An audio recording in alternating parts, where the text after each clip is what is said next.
नम्रता ने कांपते हाथों से दरवाजे की कुंडी लगाई और जल्दी से अलमारी के पीछे जाकर छुप गई। जमुना चाची की चीख सुनाई दे रही थी। नम्रता, कहाँ मर गई?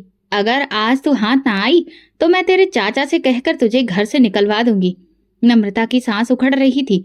सुबह से एक निवाला भी उसके पेट में नहीं गया था और अब शाम की पूजा के बाद व्रत खोलने का वक्त पास आ रहा था, लेकिन चाची ने उसे किचन में जाने की इजाजत नहीं दी थी। ना जाने आज फिर उसे क्या सजा दी जानी थी। चाची दरवाजा पीटने लगी। ये दरवाजा कैसे बंद हुआ? नम्रता, फौरन बाहर निकल, वरना मैं तुझे भाई से कहकर वो सबक सिखाऊंगी कि तेरा जीना मुश्किल हो जाएगा। उसके मन में एक दिन पहले का मंजर घूम गया, जब चाची ने गुस्से में आकर उसके खाने की प्लेट फर्श पर फेंक दी थी। ये घर तेरी माँ का नहीं है कि तू यहाँ आराम से बैठकर खाए पिए। काम किया कर, वरना रोटी के लायक भी नहीं रहेगी। चाचा घर पर होते हैं तो कुछ न बोलने की कोशिश करते हैं, मगर चाची की जुबान और आंखों की तेजी के आगे वो भी चुप हो जाते हैं। नम्रता आंखें बंद किए प्रार्थना करने लगी। मैं क्या करूं? कहाँ जाऊं? हे भगवान! इस पल दरवाजा जोरदार धमाके के साथ खुला और चाची अंदर दाखिल हुई। उनके हाथ में लोहे का चिमटा था, आंखों में दहशत नाच रही थी।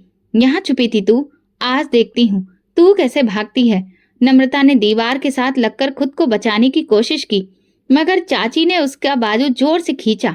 तू क्या समझती है, पूजा पाठ करने और व्रत रखने से तू देवी बन जाएगी? ये सब ढोंग है। जाकर बर्तन धो, और हाँ, व्रत खोलने के लिए कुछ भी मत मांगना, समझी?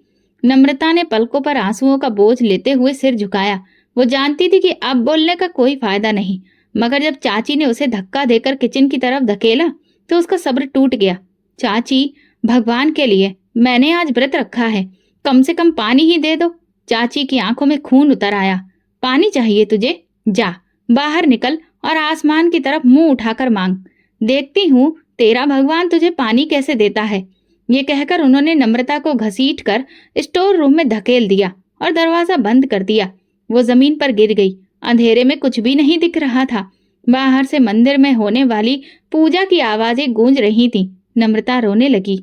हे भगवान, मैंने सुना था कि तुम हर किसी की सुनते हो, मेरी भी सुन लो। तभी अचानक बाहर से चाची की चीख सुनाई दी। नम्रता के रोंगटे खड़े हो गए। आखिर ये क्या माजरा था? कोई बचाओ मुझे, कोई बचाओ। नम्रता की आंखों में खौफ था। चाची की आवाज में ऐसी दहशत थी जो उसने पहले कभी नहीं सुनी थी। वो जल्दी से दरवाजे के पास गई और कान लगाकर सुनने लगी। बाहर बर्तन गिरने की आवाजें आ रही थी, जैसे कोई किसी से उलझ रहा हो। चाची की चीखें लगातार बढ़ती जा रही थी। उसकी सांसें तेज हो गईं। वो दरवाजा पीटने लगी। चाची, दरवाजा खोलो, क्या हुआ? मगर चाची ने कोई जवाब नहीं दिया। वो लगातार चीख रही थी। फिर एकदम से सब खामोश हो गया। नम्रता को ऐसा लगा जैसे घर पर कोई भारी चीज गिर गई हो। वो सहमी हुई पीछे हट गई।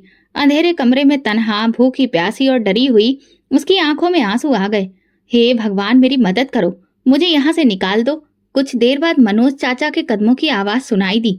वो घबराए हुए अंदर दाखिल हुए। जमुना, क्या हुआ? जमुना की कमजोर सी आवाज आई। वो नम्रता, उसने मुझे मारने की कोशिश की। वो यहाँ थी, अचानक मेरे पीछे जाकर मुझ पर वार किया। मैं किसी तरह बची हूँ। नम्रता को तो यकीन नहीं आया कि चाची उस पर इल्जाम लगा रही है। वो तो खुद यहाँ बंद थी। चाचा की आवाज लड़खड़ा रही थी। क्या? नम्रता ने? जमुना ने तुरंत कहा। हाँ, मैंने उसे स्टोर रूम में बंद किया था, मगर जैसे ही मैं पलटी वो मेरे पीछे थी। उसने मुझे धक्का दिया और मैं गिरते गिरते बची। नम्रता की आंखों में आंसू आ गए। चाची झूठ बोल रही है, मगर चाचा यकीन कर चुके थे। चाचा गुस्से में लाल होकर आग बबूला हो गए। हाथ में लकड़ी का डंडा लिए खड़े थे। कहाँ गई नम्रता? बदतमीज लड़की, तूने मेरी इज्जत पर हाथ उठाने की हिम्मत कैसे की? चाची दहाड़ी। नम्रता रोते हुए बोली, चाचा, मैं बेगुनाह हूँ, मैं तो अंदर बंद थी। मगर चाचा सुनने को तैयार नहीं थे। उन्होंने नम्रता का हाथ पकड़ा और घसीटते हुए दरवाजे तक ले आए। निकल जा मेरे घर से। आज के बाद इस दहलीज पर कदम भी मत रखना, वरना जान से मार दूंगा। नम्रता की दुनिया अंधकार में डूब गई। चाचा, मेरी बात सुनिए, मैंने कुछ नहीं किया। जमुना चाची दरवाजे पर खड़ी तंज से मुस्कुरा रही थी। जाकर अपने भगवान से भीख मांग। नम्रता के कदम बेजान हो चुके थे। उसे समझ नहीं आ रहा था कि वो कहाँ जाए। रात के अंधेरे में बिना मकसद सड़कों पर घूम रही थी। आंखों में आंसू, पैरों में थकान और दिल में बेयकीनी का तूफान। ये महीना सावन का था, लेकिन उसके लिए सिर्फ भूख और प्यास का नाम बन चुका था। वो कभी भूखी प्यासी बेसहारा सी किसी के दरवाजे के करीब जाकर रुकती, मगर हिम्मत न होती कि किसी से मदद मांगे। हर बार जब होठों पर आवाज आती तो उसे चाची का जहरीला अंदाज याद आ जाता, जाकर अपने भगवान से भीख मांग। हे भगवान, तुम सबकी सुनते हो, मेरी क्यों नहीं सुन रहे? वो दिल में सवाल करती, मगर जवाब में खामोशी के सिवा कुछ भी नहीं मिलता। चलते चलते वो एक छोटे से बाजार में पहुंच गई, जहां काफी चहल पहल थी। उसके कदम खुद ब खुद एक ठेले के पास जाकर रुक गए, जहां एक अधेड़ उम्र का आदमी तरह तरह के शरबत बेच रहा था। नम्रता के गाले में कांटे चुभ रहे थे। पानी की प्यास उसके शरीर को और कमजोर कर रही थी। वो कुछ देर खड़ी रही, फिर हिम्मत करके धीरे से बोली, बाबा, क्या आप मुझे एक गिलास पानी दे सकते हैं? ठेले वाले ने नजर उठाकर उसे देखा। नम्रता का चेहरा पीला पड़ चुका था, होंठ सफेद हो गए थे और आंखों में तकलीफ की गहरी छाया थी। वो इंसान मुस्कुराकर बोला, बेटी, पानी क्यों, ये शरबत पियो। बड़ी उम्मीद के साथ नम्रता ने कांपते हाथों से गिलास थामा। खुशबूदार शरबत की ठंडी बूंदें उसके होंठों से टकराईं और जैसे ही उसने पहला घूंट पिया, एक अनजानी बेहोशी उस पर छा गई। उसका सिर चकराया, नजर धुंधली हुई और वो खुद पर काबू खो बैठी। बाबा, ये मुश्किल से नम्रता के होठों से कुछ शब्द निकले, मगर अगले ही पल सब ढेर हो गया। ठेले वाले ने जल्दी से देखा, फिर दौड़कर नम्रता को सहारा दिया। चलो, काम हो गया। वो ठेले वाला अपने आसपास की नजरों से बचते हुए उसे जल्दी से अपने ठेले के पीछे ले गया। जल्दी करो, इसको बोरी में डालो, उसने किसी से कहा। एक औरत, जो शायद उसकी पत्नी थी, फौरन आगे बढ़ी और नम्रता के बेहोश शरीर को देखकर बोली, बड़ी खूबसूरत है, अच्छा माल है। पहले वाला हंसने लगा। हाँ, और ऐसे माल की अच्छी कीमत मिलेगी। जल्दी करो, इसे बोरी में डालकर ले चलते हैं। नम्रता नहीं जानती थी कि उसके साथ क्या हो रहा है और ना ये कि उसकी किस्मत उसे कहाँ ले जा रही है। रात के अंधेरे में दो जालिम हाथ उसे उठाकर पता नहीं कहाँ ले जा रहे थे। उसकी बेहोशी धीरे धीरे कम हो रही थी। उसके सिर में बहुत दर्द था और आंखें खोलने की कोशिश में जैसे ही रोशनी की तेज चमक ने उसे चौंकाया, उसका पूरा शरीर बोझिल हो गया, जैसे वो किसी भारी चीज में लिपटी हो। वो अपने दिमाग पर जोर दे रही थी, लेकिन सब कुछ धुंधला था। जाग गई, एक गहरी मर्दाना आवाज ने उसके कानों में जहर घोल दिया। नम्रता का दिल जोर से धड़कने लगा। उसने कमजोरी के बावजूद हरकत करने की कोशिश की, मगर जैसे ही उसने पलटना चाहा, उसे एहसास हुआ कि वो एक बोरी में कैद है। छोड़ो मुझे, मैं कहाँ हूँ? वो चिल्लाई, मगर किसी ने उसकी आवाज पर ध्यान नहीं दिया। बस चुप कर, ज्यादा आवाज निकली तो तेरी कीमत गिर जाएगी, एक औरत की बेरहम आवाज सुनाई दी। डर के मारे नम्रता का बदन कांप उठा। उसने बोरी के अंदर से हाथ निकालने की कोशिश की, मगर उसके हाथ रस्सियों से बंधे थे। ये सब क्या है? कौन हो तुम लोग? आंखों में आंसू लिए वो प्रार्थना करने लगी। ठेले वाले ने ठहाका लगाया, अरे लड़की, हम तो सिर्फ व्यापारी हैं, हमारा काम खरीद फरोख्त है और आज किस्मत ने हमें तेरा जैसा कीमती माल दे दिया है। नम्रता का दिल जोर से धड़कने लगा। नहीं, मुझे जाने दो, भगवान के वास्ते मुझे छोड़ दो। ठेले वाले की बीवी ने जहरीले अंदाज में हंसते हुए कहा, भगवान का कोई वास्ता नहीं होता, सिर्फ रुपए का वास्ता होता है। नम्रता अब समझ चुकी थी कि वो किसी बहुत बड़ी मुसीबत में फंस चुकी है। ठेले वाले ने बोरी को घसीट कर जमीन पर पटका। वो अभी आने वाला है, वो ले जाएगा इसे। नम्रता की चीखों से कमरा गूंज उठा। उसे कुछ समझ नहीं आ रहा था क्या हो रहा है। हाँ ठीक है, जवान है, खूबसूरत है, कमाल का माल है, 5,000 दे सकता हूँ, एक आदमी बोला। 5,000? ठेले वाला झट से बोला, ये इतनी आसानी से नहीं मिलने वाली, कम से कम 7,000 दो। नम्रता घबरा गई। ये लोग उसे बेच रहे थे जैसे वो कोई जानवर हो। अच्छा, 6,000 ये आखिरी कीमत है, उस आदमी ने हाथ में नोटों की गड्डी लहराते हुए कहा। ठेले वाला और उसकी पत्नी नोटों को चमकती आंखों से देख रहे थे। ठीक है, ले जाओ इसे। नम्रता ने चीखने की कोशिश की, मगर उस आदमी ने उसके मुंह पर हाथ रख दिया। बस, अब चुप, अब तेरा मालिक मैं हूँ। अंधेरे में उसे घसीट कर गाड़ी में डाल गया। गाड़ी के शीशे काले थे और बाहर कुछ नजर नहीं आ रहा था। कई घंटे बाद जब नम्रता को होश आया तो वो एक बंद कमरे में थी। रोशनी धीमी थी, मगर जो कुछ उसने देखा वो उसके दिमाग पर बिजली बनकर गिरा। सामने दीवारों पर रंगीन पर्दे झूल रहे थे, जमीन पर जगह जगह कालीन बिछे थे और कमरे के बाहर औरतों की धीमी हंसी और मखौल की आवाजें आ रही थीं। नम्रता ने कांपते हाथों से दरवाजे को धक्का दिया, मगर वो बंद था। अचानक बाहर से आवाज आई, ये नई लड़की है, आज रात इसका पहला ग्राहक आएगा। नम्रता का पूरा शरीर कांप गया। वो किसी कोठे पर थी। उसकी जिंदगी एक नरक बन गई थी। हर रात जब कोई ग्राहक उसके कमरे में दाखिल होने की कोशिश करता तो वो चिल्ला उठती, मेरा भगवान मुझे बचाएगा। कुछ लोग हंसते, कुछ गुस्से में आकर दरवाजा पीटते और कुछ उसे पागल समझकर वापस चले जाते। लेकिन नम्रता ने हार नहीं मानी। वो जानती थी कि उसका कोई नहीं है, लेकिन भगवान उसके साथ है। लड़की बहुत जिद्दी है, कमला ने गुस्से से कहा। इतने दिन हो गए मगर अभी तक ये अपनी किस्मत को कबूल नहीं कर पाई। नम्रता ने आंखों में आंसू लिए कहा, ये मेरा नसीब नहीं है, मेरा नसीब वही है जो मेरा भगवान चाहेगा। कोठे की बाकी औरतें हैरानी से उसे देखती थीं। कुछ के दिल में रहम आता, कुछ उसकी हिम्मत पर जलने लगती। यहाँ भगवान का कोई नाम नहीं चलता, एक औरत बोली। नम्रता रोज रात को भगवान से पूछती, मेरी ये परीक्षा कब खत्म होगी? तुम अपने भक्तों की परीक्षा लेते हो, मेरी भी ले रहे हो, लेकिन आखिर कब तक? हालात नहीं बदले थे। एक दिन कोठे पर एक अमीर आदमी आया। उसके कपड़े बहुत महंगे थे, आंखों में घमंड और हाथों में पैसों की गड्डी थी। कमला ने उसके सामने नम्रता को पेश किया। ये लड़की नई है मगर बहुत ही जिद्दी भी है, लेकिन तुम्हारे जैसे आदमी के सामने शायद ये सिर झुका दे। नम्रता ने नफरत भरी नजर से उसे देखा, मगर वो इंसान मुस्कुराकर बोला, मैं खरीद लूंगा, इसमें कोई मुश्किल नहीं, पैसा हर जिद को तोड़ देता है। नम्रता के अंदर नफरत और बढ़ गई। पैसा ईमान नहीं खरीद सकता, पैसा सब्र नहीं खरीद सकता, पैसा भगवान के आशीर्वाद को नहीं खरीद सकता। वह आदमी जोर से हंसा। ये सब बातें कहानियों में ही अच्छी लगती हैं, सच्चाई में नहीं। नम्रता घबरा गई, मगर उसने नजरें झुकाकर कहा, फिर देख लेना हकीकत क्या है। कमला ने पैसों की गड्डी हाथ में पकड़ ली और सौदा तैयार हो गया। नम्रता की किस्मत का एक पन्ना और पलट गया। अब उसे फिर किसी नई मंजिल की ओर ले जाया जा रहा था। नम्रता ने प्रार्थना की, हे भगवान, मुझे एक और मौका दो, मुझे इस कैद से निकाल दो। गाड़ी के अंदर वो अमीर आदमी आराम से बैठा था। उसके चेहरे पर एक हल्की मुस्कुराहट थी, जैसे कोई कीमती चीज खरीद कर ले जा रहा हो। अब तो किस्मत से भी नहीं बच सकती, जितना चाहे चिल्ला लो, वो तंज भरे अंदाज में बोला। नम्रता ने गहरी सांस ली। मुझे यहाँ से निकलना होगा, अगर आज नहीं भागी तो कभी नहीं बच सकूंगी। वो जल्दी से बोली, मुझे बाथरूम जाना है, प्लीज गाड़ी रोक दो। वो हैरान हो गया, अभी यहाँ तो कुछ भी नहीं है। उसने कहा, मुझे बर्दाश्त नहीं हो रहा। नम्रता ने जोर दिया। वो शख्स कुछ लम्हे उसे गौर से देखता रहा, फिर बेजारी से बोला, गाड़ी सुनसान जगह पर रोक दो, जल्दी करो, ज्यादा वक्त मत लगाना। नम्रता ने दरवाजा खोला। जैसे ही वो बाहर निकली, उसने चमचमाते कार के पहियों पर नजर डाली, फिर आसपास फैले जंगल को देखा। यही मौका था। वो धीरे धीरे झाड़ियों की तरफ बढ़ी और जैसे ही वो शख्स लापरवाही से फोन निकाल कर व्यस्त हुआ, नम्रता ने मौका देखकर दौड़ लगा दी।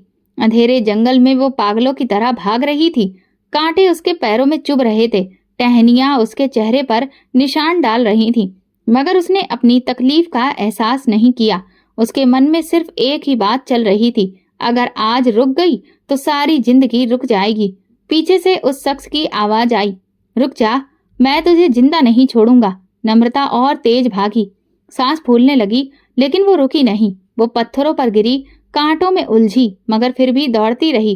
कुछ पलों के बाद उसके पीछे कदमों की आवाज धुंधली पड़ने लगी। शायद वो रास्ता भटक चुकी थी। अब वो सुनसान जंगल में थी। न जाने कौन सा रास्ता था, न कोई रोशनी दिख रही थी। नम्रता एक बड़े पेड़ के नीचे बैठ गई। उसके बदन में भयानक दर्द था, मगर उसके दिल में एक सुकून भी था। हे भगवान, तूने मुझे उन जालिमों से बचा लिया, मगर अब मैं कहाँ जाऊं? आसमान पर चमकता चांद उसके आंसुओं को और ठंडा कर रहा था। अचानक कहीं दूर से किसी के कदमों की आवाज सुनाई दी। नम्रता बुरी तरह घबरा गई। क्या वो सब दोबारा से मुझे लेने आ गए? हे भगवान, अब कौन है? पेड़ों के बीच से एक हल्की सी रोशनी दिखाई दी। पहले तो नम्रता को लगा कि ये सपना है, लेकिन रोशनी करीब आती गई। सामने एक औरत खड़ी थी जो सफेद कपड़ों में लिपटी थी। उसके चेहरे पर अजीब सी चमक थी, आंखों में नमी और सुकून था। नम्रता का दिल जोर से धड़कने लगा। ये औरत कौन है? क्या वो मेरी मदद के लिए आई है, या ये भी कोई धोखा है? औरत मुस्कुराते हुए बोली, बेटी, तुम यहाँ अकेली क्यों हो? इतनी बेचैन क्यों हो? नम्रता ने अपने आंसू पोंछे और घबराई आवाज में कहा। मैं भाग रही हूँ, किसी के जुल्म से, अपने नसीब के अंधेरे से। औरत ने धीरे से कहा, चलो मेरे साथ, मेरे घर चलो, तुम्हें कोई नुकसान नहीं पहुंचाएगा। नम्रता ने कुछ पल सोचा, मगर औरत की आंखों में इतनी शराफत और सुकून था कि वो इनकार नहीं कर सकी। वो कांपते कदमों से औरत के पीछे चलने लगी। जैसे जैसे वो आगे बढ़ती गई, रास्ता रोशनी से भरता गया। ये जंगल था, मगर यहाँ के पेड़ पौधे किसी सपने की तरह जगमगाते लग रहे थे। जमीन पर बिछी पत्तियां सुकून दे रही थी। कुछ देर के बाद वे एक दरवाजे पर पहुंची। दरवाजा खुला और अंदर का मंजर देखकर नम्रता हैरान रह गई। ये घर किसी स्वर्ग की छवि से कम नहीं था। अंदर हर चीज खूबसूरत, चमकदार और सुकून से भरी थी। सफेद दीवारें, खुशबू बिखेरती हवा और एक ऐसा माहौल जो नम्रता ने पहले कभी नहीं देखा था। औरत ने उसे एक नरम कुर्सी पर बिठाया और कहा, बेटी तुम बहुत तकलीफ में हो, पहले कुछ खा लो। नम्रता की आंखों में आंसू आ गए। वो पिछले कई दिनों से लगातार भाग रही थी और अब ये खाने की महक उसकी बर्दाश्त से बाहर थी। औरत ने उसके सामने अच्छा खाना रखा। उसने कांपते हाथों से खानों को छुआ, मगर फिर रुक गई। उसकी आंखों में शुक्रगुजारी थी। मैं पहले भगवान के आगे हाथ जोड़ना चाहती हूँ। औरत ने मुस्कुराकर उसे इशारा कर दिया। जैसे ही उसने अपना सर झुकाया, उसे सुकून महसूस हुआ, जैसे कि भगवान ने उसे अपने साए में ले लिया हो। मगर जब उसने सिर उठाया तो सब बदल चुका था। वो दोबारा उसी कोठे में थी जहां से वो भागी थी। वही दीवारें, वही ताले, वही बदबूदार कमरा। ये क्या हुआ? क्या ये कोई सपना था या हकीकत? वो घबराकर पीछे हटी। वो छोटा सा भगवान का मंदिर जो कुछ पल पहले उसके सामने था, अब नहीं था। वो सफेद कपड़ों वाली औरत जिसकी आंखों में प्यार था, अब सामने खड़ी थी, मगर उसके हाथ में नोट थे और चेहरे पर एक चालाक मुस्कुराहट। तुम कौन हो? नम्रता की आवाज कांपने लगी। औरत ने जहरीली हंसी के साथ कहा, मैं वही हूँ जिसने तुम्हें पनाह दी थी। नम्रता का सिर चकरा गया। ये सब सपना था या हकीकत? तुमने मुझसे झूठ बोला और धोखा दिया। नम्रता बोली। औरत ने नोट कमला के हाथ में थमा दिए। ये लड़की अब तुम्हारी है। काम पूरा हुआ। नम्रता को अपनी किस्मत पर यकीन नहीं आया। ये औरत उसे बचाने नहीं बल्कि बेचने आई थी। तुमने मुझे भगवान के नाम पर धोखा दिया। नम्रता की आंखों में आंसू आ गए। औरत ने आगे बढ़कर उसके गाल पर हाथ रखा और बोली, बेचारी, तुम बहुत भोली हो। मैंने क्या कहा था? भगवान सबको बहुत देता है, मुझे भी दिया है, इन नोटों की शक्ल में। नम्रता के पैरों तले से जमीन खिसक गई।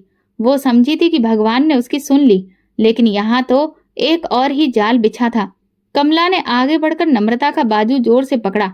अब यहाँ से भागने की कोशिश मत करना, अब तू हमारी जागीर है।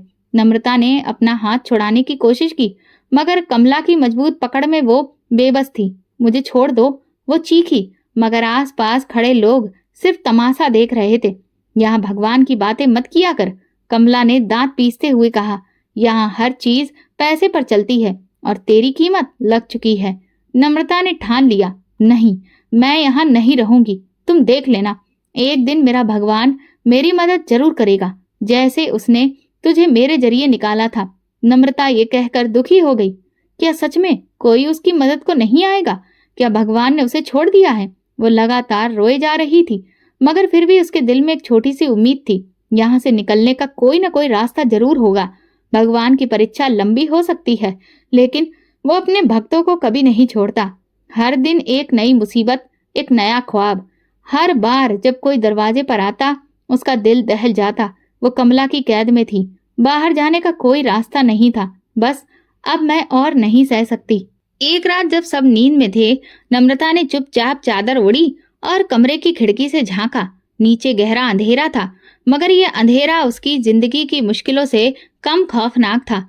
अगर मैं यहाँ से नहीं निकल सकी तो मैं मर जाऊंगी। अगर मरना ही नसीब में है तो फिर मैं अपनी इज्जत बचाकर मरूंगी। उसने खिड़की के किनारे को मजबूती से थामा और एक पल के लिए भगवान का नाम लेकर खुद को नीचे गिराने की कोशिश की, मगर तभी किसी ने पीछे से उसकी बाजू दबोच ली। ये क्या कर रही हो? कमला की आवाज आई। नम्रता ने चिढ़कर कहा, मुझे मरने दो, मुझे तुम्हारे इस नरक में नहीं रहना। कमला ने उसे जोर से धक्का देकर जमीन पर फेंक दिया। इतनी आसान मौत नहीं मिलेगी तुझे। तुझ जैसी जिद्दी लड़की को तो मैं दुगनी कीमत में बेचूंगी। तू यहाँ से कभी नहीं निकल सकती। ये जुल्म कभी खत्म नहीं होगा। अगले कुछ दिन वो चुप हो गई, ना खाना खाती, ना पानी पीती, किसी से बात ना करती। कमला को फिक्र होने लगी, ये मर ना जाए, वरना मेरी सारी कमाई डूब जाएगी। मगर नम्रता ने एक और रास्ता चुन लिया। एक रात उसने अपने कमरे में मौजूद कांच की बोतल को जमीन पर जोर से मारा और उसके टुकड़े उठा लिए। अगर मेरा शरीर भी मेरे लिए कैद बन गया है तो मैं इसे खुद खत्म कर दूंगी। उसने कांच के नुकीले टुकड़े को अपनी कलाई पर रखकर दबाने ही वाली थी कि दरवाजा धड़ाम से खुला। पकड़ो इसे। दो नौकरानियां आगे बढ़ीं और उसके हाथ से कांच छीन लिया। नम्रता ने उनसे टकराने की कोशिश की, लेकिन वो बहुत कमजोर हो चुकी थी। ये तो सच में मरने के करीब है, एक नौकरानी बोली। कमला ने नम्रता को देखा। उसका चेहरा सफेद था, जैसे बिल्कुल हड्डियों का ढांचा लग रही थी। अब ये किसी काम की नहीं। अगर मर गई तो पुलिस केस बन जाएगा। इसे खत्म करो, खत्म करो। नम्रता ने धीरे से आंखें खोली। ये लोग मुझे मारने वाले हैं। नहीं, इसे मारने की जरूरत नहीं, बस समझो कि ये मर चुकी है। कमला ने धीरे से कहा, इसे बोरी में डालो और कचरे के ढेर पर फेंक आओ। नम्रता में विरोध करने की ताकत नहीं थी। दिल से लगा कि अब ये वाकई उसकी जिंदगी का अंत है।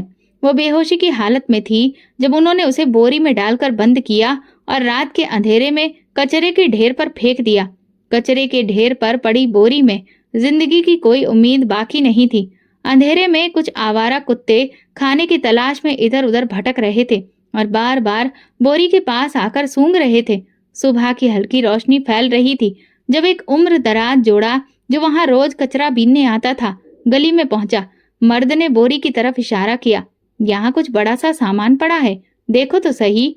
उन्होंने बोरी को ध्यान से देखा। अंदर कुछ हरकत होती सी लगी। उसने घबराकर जल्दी से बोरी की रस्सी खोली और जैसे ही अंदर देखा, चीख निकल गई, ये कोई लड़की है। बूढ़ा आदमी तुरंत आगे बढ़ा और बोरी खोल दी। अंदर एक सफेद पड़े चेहरे वाली, बेहोश और सूखे होठों वाली लड़की पड़ी थी। ये जिंदा है? औरत ने घबराकर पूछा। मर्द ने कांपते हाथों से नम्रता की नब्ज की जांच की। कमजोरी बहुत है, लेकिन सांसें चल रही हैं। इसे तुरंत घर ले जाना होगा। औरत ने जल्दी से नम्रता को सहारा दिया और दोनों पति पत्नी मिलकर उसे अपनी छोटी सी झोपड़ी में ले गए। नम्रता को होश आया तो उसने खुद को एक नरम बिस्तर पर पाया। उसके आसपास एक सादा मगर साफ सुथरा कमरा था। दीवारों पर लगी तस्वीरों से अंदाजा हो रहा था कि ये किसी मुस्लिम का घर था। नम्रता की आंखों में डर था। ये कहाँ हूं मैं? बेटी, घबराओ मत, एक नरम आवाज उसके कानों में पड़ी। एक बूढ़ी औरत जिसकी आंखों में माँ के जैसी मोहब्बत थी, उसके पास बैठी थी। मैं कौन हूँ? नम्रता ने कमजोरी से पूछा। औरत और मर्द ने हैरानी से एक दूसरे को देखा। तुम्हें कुछ याद नहीं? मर्द ने नरमी से पूछा। उसका दिल और दिमाग बिल्कुल खाली था। उसे सिर्फ इतना याद था कि उस पर बहुत जुल्म हुआ था, मगर कौन था वो जालिम? वो कहाँ से आई थी? कुछ भी याद नहीं आ रहा था। औरत ने नम्रता का हाथ थामकर प्यार से कहा, कोई बात नहीं बेटी, अब तुम हमारे साथ हो, हम तुम्हें अकेला नहीं छोड़ेंगे। आप लोग कौन हैं? नम्रता ने रुआसी आवाज में पूछा। बूढ़ा मुस्कुराया, हम बरसों से बे औलाद हैं। शायद खुदा ने हमें तुम्हारे जरिए औलाद दे दी। अगर तुम चाहो तो हमारे साथ रह सकती हो। नम्रता की आंखों में आंसू आ गए। शायद वाकई भगवान ने मुझे एक नई जिंदगी दी है। वो चुपचाप उन दोनों के साथ रहने लगी, मगर उसका दिल एक अजीब बेचैनी में था, जैसे कोई चीज खो चुकी हो, कोई याद जो आना चाहती हो मगर धुंध में छुपी हो। हर सुबह जब सूरज निकलते देखती तो उसका दिल किसी अनजाने खौफ से कांप उठता, जैसे कोई पुरानी याद उसकी आत्मा को झंझोड़ रही हो। मगर वो याद क्या थी? वो कौन थी? ये सवाल अब उसके दिल में जन्मने लगे थे। अब वो एक नई जिंदगी में कदम रख चुकी थी। एक छोटे से घर में वो सुकून की सांस लेने लगी थी। उसे एक बेटी की तरह रखा जा रहा था, प्यार दिया जा रहा था और वो भी उन्हें माँ बाप का दर्जा देने लगी थी। मगर कहीं न कहीं उसके दिल में एक जख्म था जो वक्त के साथ भरने की बजाय और गहरा होता जा रहा था। सुबह जब वो खिड़की के पास बैठकर चाय पीती तो लगता जैसे कोई पुरानी याद दस्तक दे रही है। मगर वो वक्त क्या था? कौन थे वे लोग जिनके अक्स उसके जहन में धुंधले से उभरते फिर गायब हो जाते? नम्रता की जिंदगी अब ठीक थी, मगर एक चीज उसे बेचैन कर देती। जब भी वो मंदिर की घंटियां सुनती तो एक अनोखा एहसास होता, जैसे वो बहुत कुछ कीमती खो चुकी हो, जैसे वो किसी ऐसी चीज में डूबी हो जो कभी उसकी जिंदगी का हिस्सा थी। एक दिन वो घर में अकेली बैठी थी जब पास के ही मंदिर से आरती की आवाज गूंजी और हर हर महादेव सुनाई दिया। उसका दिल जोर से धड़क उठा और अपने आप ही उसके दोनों हाथ हवा में उठ गए और मुंह से हर हर महादेव निकला। फिर वो एकदम रुक गई। मैं ये क्या कर रही हूँ? उसने हैरानी से अपने हाथों को देखा, फिर जल्दी से नीचे कर लिया, मगर उसके अंदर एक हलचल मच गई थी। उस शाम जब वो आईने में अपने बाल ठीक कर रही थी, उसकी नजर अपनी कलाई पर पड़ी, जहां एक हल्का सा निशान था। वो निशान जो शायद किसी वक्त की किसी कैद की निशानी थी। ये निशान कहाँ से आया? क्या मेरे साथ कभी कुछ हुआ था? नम्रता ने आंखें बंद करके सोचने की कोशिश की, मगर मन में सिर्फ धुंधलापन था। बेचैनी बढ़ने लगी। जब भी वो सोने के लिए लेटती तो सपने में उसे पुराना घर नजर आता। कभी कोई औरत जिसका चेहरा धुंधला था जो उसे झिंझोड़ रही होती, कभी वो खुद को किसी बंद कमरे में कैद पाती, कभी किसी के कदमों की तेज आवाज सुनती जो उसकी तरफ बढ़ रहे होते। वो उन सपनों से हड़बड़ाकर उठ जाती, मगर कोई भी सिरा हाथ नहीं आता। ये सब सपने क्यों आ रहे हैं? क्या ये मेरे अतीत की कोई यादें हैं? लेकिन मेरा अतीत है क्या? एक दिन उसने अपनी अम्मा से पूछा, अम्मा, अगर कोई अपनी जिंदगी का एक हिस्सा भूल जाए तो क्या वो वापस आ सकता है? औरत ने नरमी से मुस्कुराते हुए कहा, वक्त के साथ सब याद आ जाता है बेटी। कभी कभार दिल की कोई चीज हमें हमारे असली रास्ते की तरफ ले जाती है। नम्रता ने आसमान की तरफ देखा। क्या मेरा असली रास्ता कुछ और था? क्या मैं किसी और की बेटी थी, या फिर ये सब मेरा वहम था? लेकिन उसे पता नहीं था कि हकीकत बहुत जल्द उसके सामने आने वाली थी। एक दिन वो बाजार में सामान लेने गई। वो सब्जी वाले के ठेले से टमाटर चुन रही थी जब अचानक उसे एहसास हुआ कि कोई उसे लगातार देख रहा है। नम्रता ने अचानक सिर उठाकर देखा। सामने एक नौजवान खड़ा था, गंभीर सा मगर उलझा हुआ। उसकी आंखें जैसे किसी तलाश में थी। नम्रता ने उसे देखा और दिल में एक अजीब हलचल जागी। ये कौन है? मैंने इसे पहले भी कहीं देखा है, मगर कहाँ? लड़का कुछ पल तक उसे देखता रहा, फिर जैसे अपनी हिम्मत जुटाकर उसके पास आया। नम्रता का दिल जोर से धड़का। ये मुझे मेरे नाम से क्यों बुला रहा है? क्या तुम नम्रता हो? लड़के की आवाज में बेचैनी थी। नम्रता ने हैरानी से कहा, माफ कीजिए, मगर मैं आपको नहीं जानती। लड़के के चेहरे पर हैरानी और खुशी का मिला जुला भाव था। मैं आदित्य हूँ। क्या तुम्हें कुछ याद नहीं? मैं तुम्हारे चाचा के मोहल्ले में रहता था। तुम मुझे नहीं पहचान रही? नम्रता का दिमाग जैसे रुक सा गया। चाचा? कौन चाचा? मेरा तो कोई चाचा नहीं। वो पीछे हटने लगी, मगर जैसे ही उसने कदम पीछे रखा, उसके मन में एक धुंधला मंजर उभरा। एक पुराना घर, आंगन और वही लड़का जो छत पर खड़ा कभी दूर से उसे देखा करता था, कभी चाचा की डांट से डर के मारे चुपके से मुस्कुराता। नम्रता ने अपनी कनपटियां दबा ली। ये क्या हो रहा है मुझे? क्यों चक्कर आ रहे हैं? आदित्य ने परेशानी से सहारा देने की कोशिश की। नम्रता, तुम्हें क्या हुआ? नम्रता ने घबराकर अपने हाथ झटक दिए। मैं आपको नहीं जानती, मुझे मत रोको। वो तेजी से बाजार से निकल गई, लेकिन आदित्य पीछे आया। नम्रता, रुक जाओ, मैं तुम्हें सब बता सकता हूँ। नम्रता ने कानों पर हाथ रख लिए। ये कौन है? क्या कह रहा है ये? मैं कौन हूँ? बाजार के शोर में उसकी आवाजें तेज हो रही थी। तभी फिर से मंदिर की घंटी सुनाई दी। अचानक उसके मन में एक और तस्वीर उभरी और उसके कदम रुक गए। स्टोर रूम में बंद प्यासी बैठी, मंदिर की घंटी की आवाजें सुनी और फिर चाची की चीख, चाचा का गुस्सा, उसे घर से निकालना। नम्रता का दिल जोर से धड़का। वो कांपते हाथों से अपना चेहरा छूने लगी, जैसे किसी हकीकत को पहचानने की कोशिश कर रही हो। आदित्य ने नम्रता से कहा, तुम वाकई सब कुछ भूल गई हो नम्रता? उसने उसकी आंखों में देखा। वहां एक पुरानी मोहब्बत की झलक थी, वो एक बेचैनी की उम्मीद। शायद वो सब कुछ याद कर ले, मगर इस पल नम्रता के लिए सब बिखर गया। वो भागते हुए घर चली गई, मगर अब उसका दिल बेचैन था। आदित्य उसके पीछे था, उसे आवाजें दे रहा था, रुक जाओ ना नम्रता, मुझे तुमसे बात करनी है। लेकिन नम्रता के दिमाग में शोर मच रहा था। तुम वो नम्रता हो जिसे सब मरा हुआ समझते हैं। ये शब्द उसके मन में बार बार गूंज रहे थे। मैं मरी हुई कैसे हो सकती हूँ? मैं तो जिंदा हूँ। वो तेज कदमों से गली में मुड़ी, मगर आदित्य उसके पीछे था। नम्रता, मैं झूठ नहीं बोल रहा।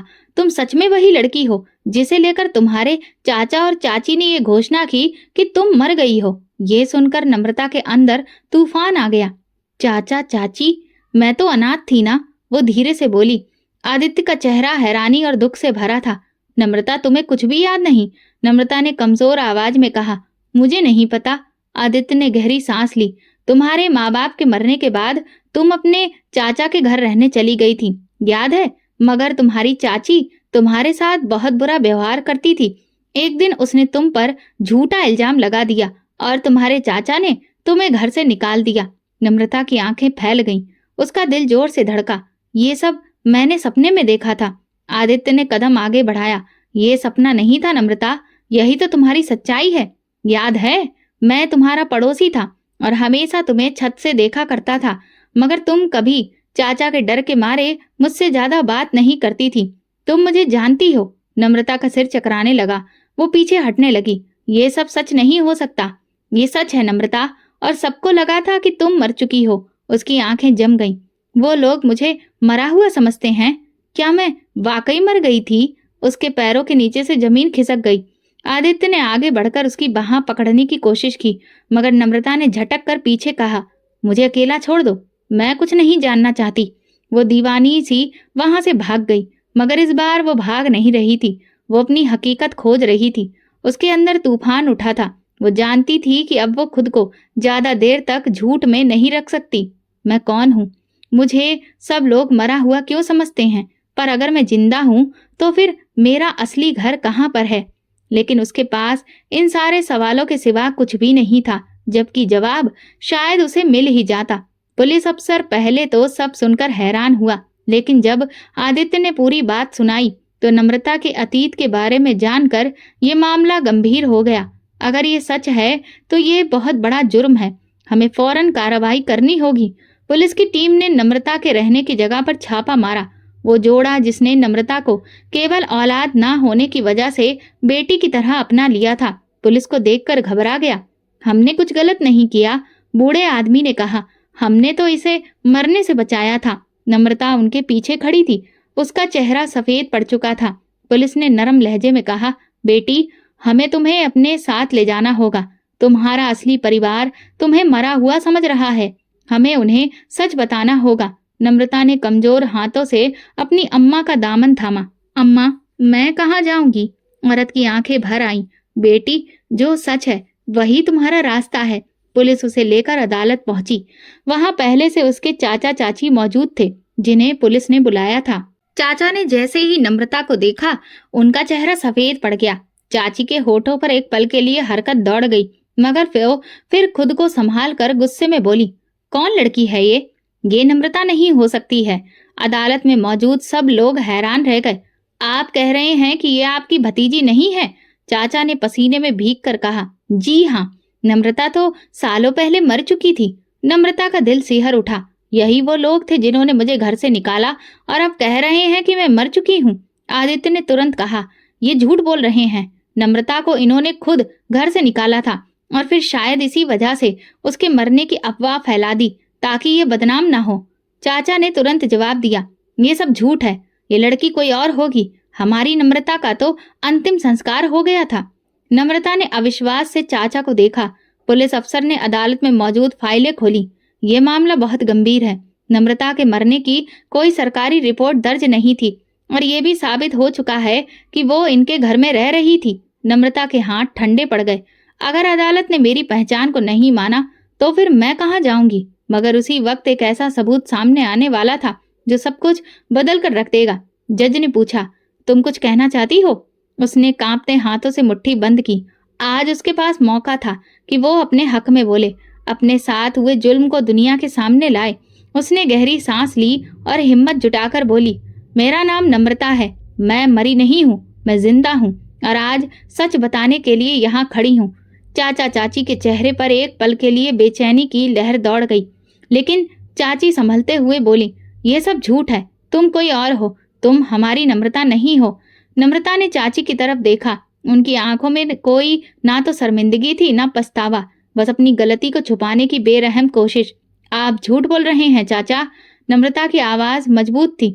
आपने मुझ पर हमेशा जुल्म किया, मुझे हर वक्त सताया। मेरे माँ बाप के मरने के बाद माँ की तरह संभालने की बजाय आप लोगों ने मुझे नौकरानी बना दिया, खाने के लिए तरसाया और बेकसूर होकर भी खूब मारा पीटा। अदालत में लोग कानाफूसी करने लगे। चाची का चेहरा लाल हो गया था। नम्रता ने कहा, फिर एक दिन आपने मुझ पर इल्जाम लगाया और बिना कुछ जाने मुझे घर से निकाल दिया। मैं सड़कों पर भटकती रही। एक ठेले वाले ने खाने के लिए जब मैंने कुछ मांगा तो उसने मुझे अपनी रोटी दी, लेकिन उसमें बेहोशी की दवा मिला दी और फिर मुझे बेच दिया। चाचा ने हैरानी से आंखें फैलाई, जैसे पहली बार उन्हें एहसास हो रहा हो कि उन्होंने क्या किया था। मैं कोठे पर बेची गई, वहां जुल्म सहती रही, वहां से निकलने की कोशिश की, लेकिन फिर मुझे धोखा मिला। जब मैंने अपनी जिंदगी खत्म करने की कोशिश की तो मुझे कचरे में फेंक दिया गया। नम्रता की आंखों में आंसू थे, लेकिन उसकी आवाज मजबूत थी। चाची ने तुरंत कहा, ये सब झूठ है, हमने इसे घर से नहीं निकाला, हमें तो लगा था कि ये मर गई थी। पुलिस अफसर ने जज की तरफ फाइल बढ़ाई। सर, हमारे पास गवाह मौजूद है कि नम्रता को उनके घर में आखिरी बार देखा गया था। ये बात भी साबित हो चुकी है कि उनके घर से निकलने के बाद वो कोठे पर पहुंच गई, जहां से उसे एक मुस्लिम जोड़े ने मुर्दा समझकर बचाया। ये सब इत्तेफाक नहीं हो सकता। चाचा के माथे पर पसीना आ गया। वो बेचैनी से चाची की तरफ देखने लगे, जैसे उन्हें एहसास हो गया हो कि उन्होंने कितनी बड़ी गलती कर दी। नम्रता ने उनकी तरफ देखा। चाचा, आपने एक बार भी सच्चाई जानने की कोशिश नहीं की। आपने सिर्फ चाची की बात सुनी और मुझे घर से निकाल दिया। चाचा की आंखों में आंसू आ गए। उन्होंने सर झुका लिया, जैसे कि उन्हें अब अपनी गलती का एहसास हो चुका था, मगर अब तो बहुत देर हो चुकी थी। जज ने कहा, यह केस पूरी तहकीकात के लिए खोला जाएगा, लेकिन जो सबूत हमारे सामने हैं वो साफ दिखाते हैं कि नम्रता सच कह रही है। नम्रता अब सुकून में थी। आज उसने अपनी सच्चाई दुनिया के सामने रख दी थी और अब इंसाफ का पहला कदम उठ चुका था। अदालत के फैसले के बाद नम्रता को कानूनी तौर पर उसका असली नाम और पहचान वापस मिल गई। वर्षों बाद उसका वजूद एक बार फिर से सबके सामने था। वो लड़की जिसे सबने मरा हुआ मान लिया था, आज जिंदा साबित हो चुकी थी। अब उसे एक नई जिंदगी मिली थी, लेकिन उसके दिल में एक अजीब सी बेचैनी थी। क्या सच में ये सब खत्म हो चुका है? क्या मेरी मुश्किलें अब भी बाकी हैं? कुछ दिन के बाद आदित्य की माँ अपने बेटे के साथ नम्रता के घर आईं। वो एक नेक औरत थी। नम्रता की जिंदगी की मुश्किलों को जानने के बाद उन्होंने फैसला किया कि वो उसे अपनी बहू बनाएंगी। बेटी, तुम्हारी जिंदगी ने बहुत बुरा वक्त देखा है। अब हम चाहते हैं कि तुम्हें सुकून मिले। अगर तुम तैयार हो तो हम तुम्हें अपनी बहू बनाकर ले जाना चाहते हैं। आदित्य ने हमेशा तुम्हारी इज्जत की है, वो तुम्हें खुश रखेगा। नम्रता ने हैरानी से उन्हें देखा, फिर खामोशी से नजरें झुका ली। ये वही आदित्य था जो बचपन में उसके मोहल्ले में रहता था, हमेशा उसका हाल चाल पूछता था, जो उसे बचाने के लिए पुलिस तक गया और जिसने उसके लिए सच की लड़ाई लड़ी। नम्रता ने धीरे से सर झुका लिया। क्या वाकई में मैं खुशकिस्मत हो सकती हूँ, या ये भी कोई नया इम्तिहान होगा? उसके दिल में अब भी एक डर बैठा था। नम्रता रात को देर तक जागती रही। वो खिड़की के पास बैठी आसमान को देख रही थी। भगवान, क्या ये सच है? क्या मैं अब अपनी मुश्किलों से निकल आई हूँ? क्या मैं आम जिंदगी गुजार सकूंगी? क्या मैं भरोसा कर सकती हूँ कि ये सब एक नया धोखा नहीं होगा? क्या मैं वाकई में खुश रह सकती हूँ? अतीत की तीखी यादें उसके मन में हलचल पैदा कर रही थी। चाचा का जुल्म, कोठे की बंद दीवारें, वो जालिम दलाल और वो दिन जब उसे कचरे के ढेर में फेंका गया था। उसे याद आया कि कैसे उसने हर मुश्किल वक्त में भगवान को पुकारा और भगवान ने कभी उसे अकेला नहीं छोड़ा। उसने भगवान से कहा, अगर ये खुशी मेरी किस्मत में है तो मैं इसे अपनाऊंगी, मगर अगर ये भी कोई नया इम्तिहान है तो उसका सामना भी मैं हिम्मत से करूंगी। उसकी आंखों में आंसू आ गए, मगर इस बार वो आंसू बेबसी के नहीं बल्कि भगवान पर भरोसे के थे। सुबह होते ही उसने जवाब देने का फैसला किया और उसका जवाब था कि वो अपने पीछे के अतीत को छोड़कर भविष्य की ओर बढ़ना चाहती है।